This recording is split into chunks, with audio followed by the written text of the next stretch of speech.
Saturday's tsunami warning here in Hawaii left many questioning why some emergency sirens failed to sound. Turns out emergency managers say one person's mistake rendered some sirens useless right when residents needed them most. KITV4's Andrew Pereira has the details.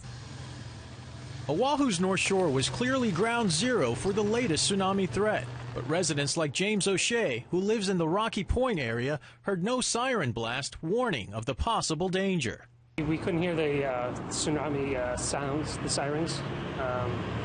It wasn't like there was a loud party or anything, we just couldn't hear the sirens at all. Reports of siren failures are also coming in from Kaneohe, Kalihi Valley, Laie, and Makakilo. We did have some issues there, and we want to apologize to all of our residents for the inconvenience and confusion that would incur there. It turns out that confusion may have been caused by someone at the Fosse Municipal Building who used an incorrect control panel to initiate the first siren blast at 7:55 p.m. Once we realized what had happened, the next siren sounding and subsequent siren soundings after that until 10 o'clock that night were made using a newly installed computer control system put in place by Hawaii State Civil Defense. That initial human error may explain why some of the 91 sirens across Oahu that have yet to switch over to the new system failed to sound Saturday evening. The $2 million effort to switch all of Hawaii's sirens to a new computer-based system is ongoing. However, emergency planners on Oahu have proposed a solution. Police will be allowed to sound the initial siren blast if that's what's needed.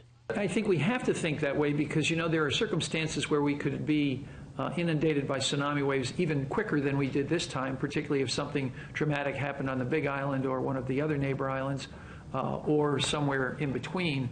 Rocky Point resident O'Shea signed up for Nixle alerts on his smartphone to get information on traffic, but also as a backup to emergency sirens in his neighborhood. Because they can fail, they could have a power problem, they could have a communications problem, or we just can't hear them. Andrew Pereira, KITV4 News. Emergency planners say sirens are just one part of the emergency alert system and that it's up to residents to stay informed.